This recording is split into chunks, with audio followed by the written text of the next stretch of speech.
Olá, tudo bem com vocês?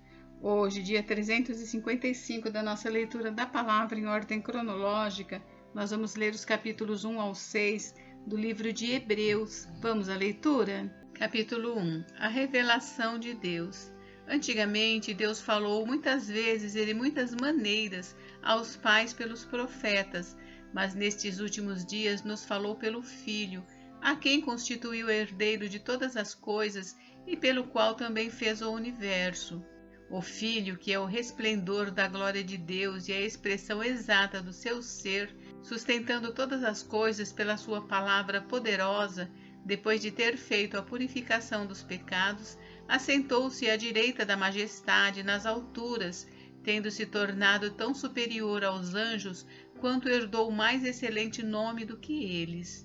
O Filho e os anjos. Pois a qual dos anjos Deus em algum momento disse: "Você é meu filho, hoje eu gerei você", e outra vez: "Eu lhe serei pai e ele será meu filho"? E novamente, ao introduzir o primogênito no mundo, diz: "E todos os anjos de Deus o adorem". Ainda, quanto aos anjos, diz: "Aquele que a seus anjos faz ventos e a seus ministros labareda de fogo".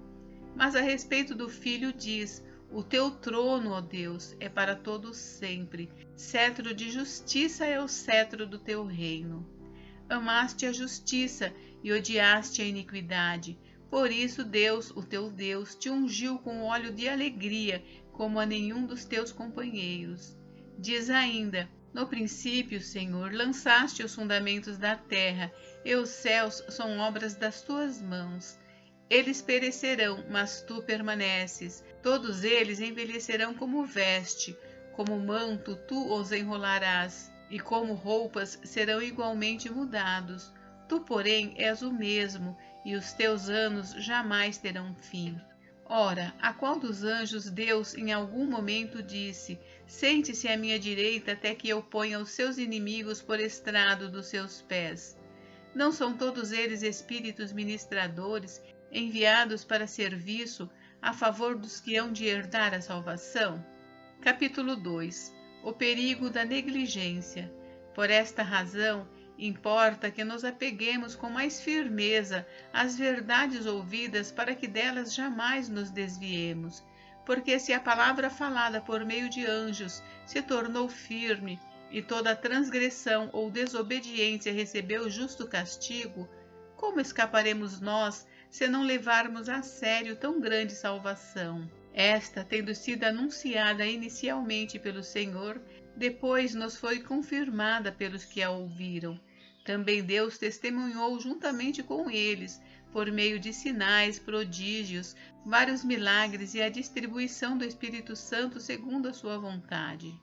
Jesus, sumo sacerdote misericordioso e fiel. Pois não foi a anjos que Deus sujeitou o mundo que há de vir, sobre o qual estamos falando. Pelo contrário, alguém em certo lugar deu testemunho dizendo: "Quem é o homem que dele te lembres, ou o filho do homem que o visites? Fizeste-o por um pouco menor do que os anjos, e de glória e de honra o coroaste. Todas as coisas sujeitaste debaixo dos seus pés. Ora, ao lhe sujeitar todas as coisas, nada deixou fora do seu domínio. Neste momento, porém, ainda não vemos todas as coisas a ele sujeitas. Vemos, porém, aquele que por um pouco foi feito menor do que os anjos, Jesus, que por causa do sofrimento da morte foi coroado de glória e de honra, para que pela graça de Deus provasse a morte por todos. Porque convinha que Deus, por causa de quem e por meio de quem todas as coisas existem, conduzindo muitos filhos à glória, aperfeiçoasse por meio de sofrimentos o autor da salvação deles. Pois tanto o que santifica como os que são santificados, todos vêm de um só. É por isso que Jesus não se envergonha de chamá-los de irmãos, dizendo: "A meus irmãos declararei o teu nome, no meio da congregação eu te louvarei". E outra vez: "Eu porei nele a minha confiança", e ainda: "Eis aqui estou eu e os filhos que Deus me deu". Visto, pois, que os filhos têm participação comum de carne e sangue, também Jesus, igualmente, participou dessas coisas para que por sua morte destruísse aquele que tem o poder da morte, a saber, o diabo, e livrasse todos os que pelo pavor da morte estavam sujeitos à escravidão por toda a vida. Pois ele, evidentemente, não socorre anjos, mas socorre a descendência de Abraão. Por isso mesmo, era necessário que em todas as coisas ele se tornasse semelhante aos irmãos, para ser misericordioso e fiel sumo sacerdote nas coisas referentes a Deus e para fazer propiciação pelos pecados do povo, pois naquilo que ele mesmo sofreu quando foi tentado, é poderoso para socorrer os que são tentados. Capítulo 3. Cristo é superior a Moisés. Por isso, santos irmãos, vocês que são participantes da vocação celestial, considerem atentamente o apóstolo e sumo sacerdote da nossa confissão, Jesus, o qual é fiel àquele que o constituiu, como também Moisés foi fiel em toda a casa de Deus. No entanto, assim como aquele que edifica uma casa tem maior honra do que a casa em si, também Jesus tem sido considerado digno de maior glória do que Moisés, pois toda a casa é edificada por alguém, mas aquele que edificou todas as coisas é Deus. E Moisés foi fiel em toda a casa de Deus como servo, para testemunho das coisas que haviam de ser anunciadas. Cristo, porém, como Filho, é fiel em sua casa. Esta casa somos nós, se guardarmos firme a ousadia e a exultação da esperança. O perigo da incredulidade e da desobediência. Por isso, como diz o Espírito Santo, hoje, se ouvirem a sua voz, não endureçam o coração como foi na rebelião, no dia da tentação no deserto, onde os pais de vocês me tentaram, pondo-me à prova, e viram as minhas obras durante 40 anos. Por isso me indignei contra essa geração e disse: o coração deles se afasta de mim, e eles não conheceram os meus caminhos. Assim, jurei na minha ira, não entrarão no meu descanso. Tenham cuidado, irmãos, para que nenhum de vocês tenha um coração mau e descrente, que se afaste do Deus vivo. Pelo contrário, animem uns aos outros todos os dias, durante o tempo que se chama hoje, a fim de que nenhum de vocês seja endurecido pelo engano do pecado. Porque temos nos tornado participantes de Cristo, se de fato guardarmos firme até o fim a confiança que desde o princípio tivemos. Como se diz: hoje, se ouvirem a sua voz, não endureçam o coração como foi na rebelião.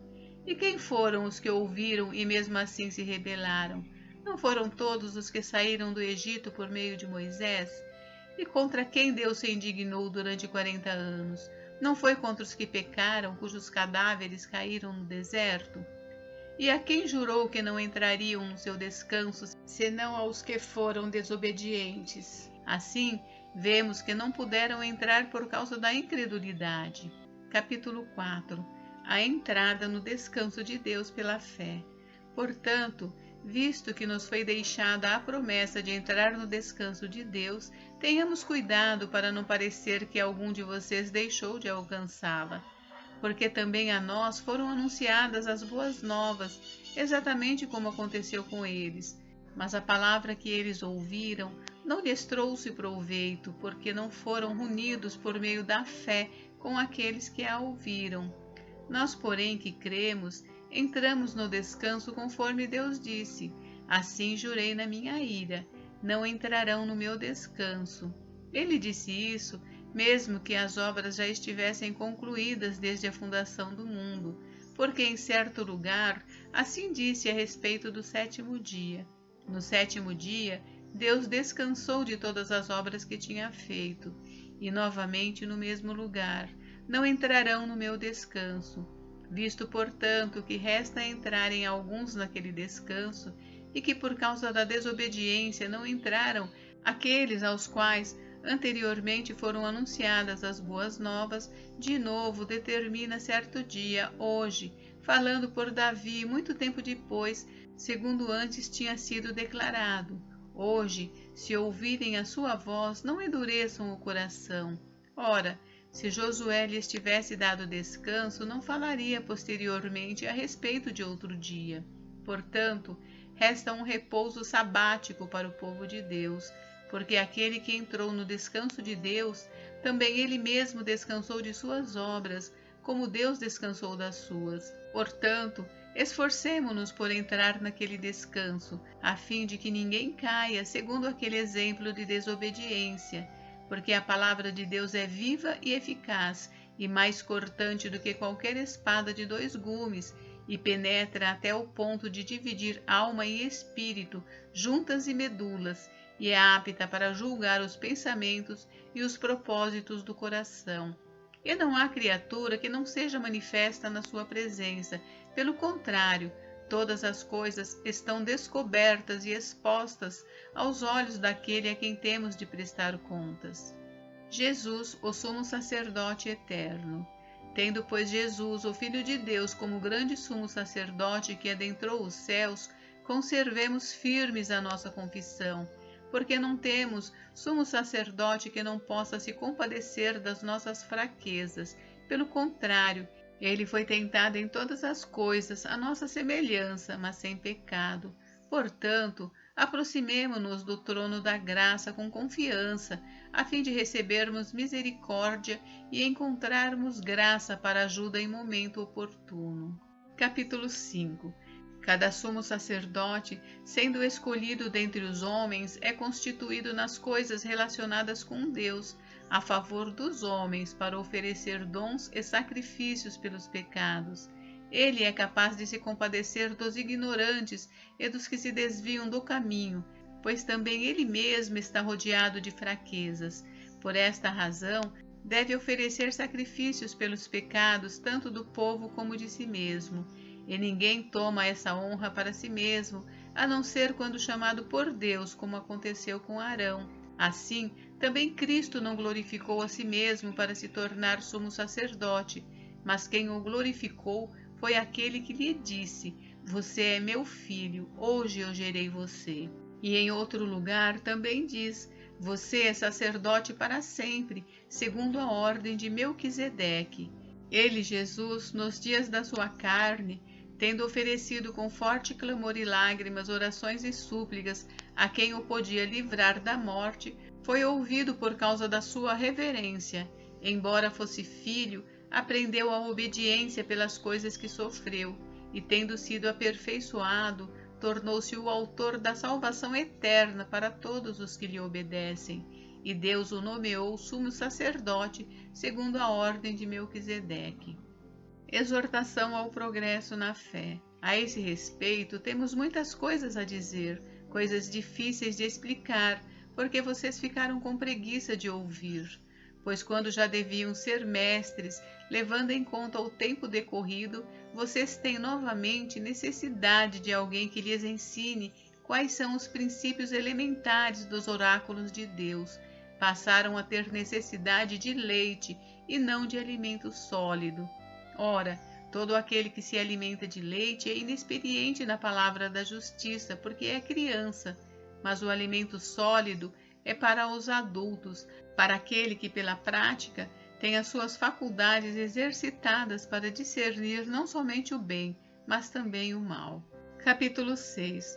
Por isso, deixando os princípios elementares da doutrina de Cristo, avancemos para o que é perfeito, não lançando de novo a base do arrependimento de obras mortas e da fé em Deus, o ensino de batismos e da imposição de mãos, da ressurreição dos mortos e do juízo eterno. Isso faremos se Deus o permitir. É impossível, pois, que aqueles que uma vez foram iluminados, provaram o dom celestial, se tornaram participantes do Espírito Santo, provaram a boa palavra de Deus e os poderes do mundo vindouro e caíram. Sim, é impossível outra vez renová-los para arrependimento, visto que de novo estão crucificando para si mesmos o Filho de Deus e expondo-o à zombaria.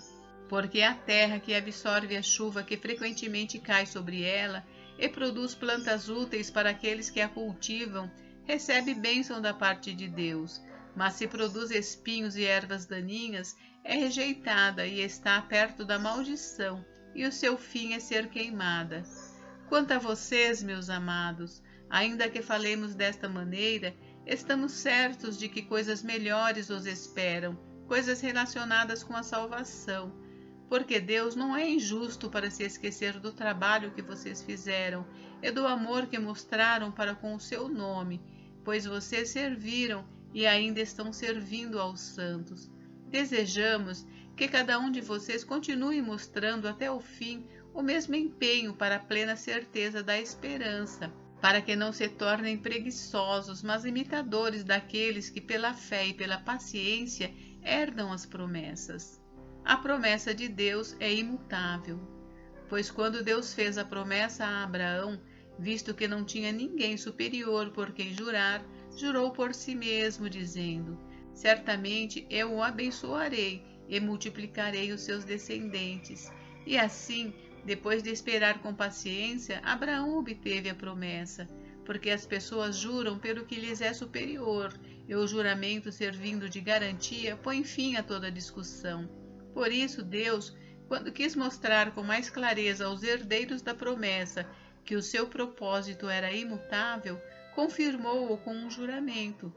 Ele fez isso para que, mediante duas coisas imutáveis, nas quais é impossível que Deus minta, nós que já corremos para o refúgio, tenhamos forte alento para tomar posse da esperança que nos foi proposta. Temos esta esperança por âncora da alma, segura e firme, e que entra no santuário que fica atrás do véu, onde Jesus, como precursor, entrou por nós, tendo se tornado sumo sacerdote para sempre, segundo a ordem de Melquisedeque. Gente, encerramos por hoje, mas amanhã tem mais. Fiquem com Deus, Deus abençoe vocês. Até amanhã.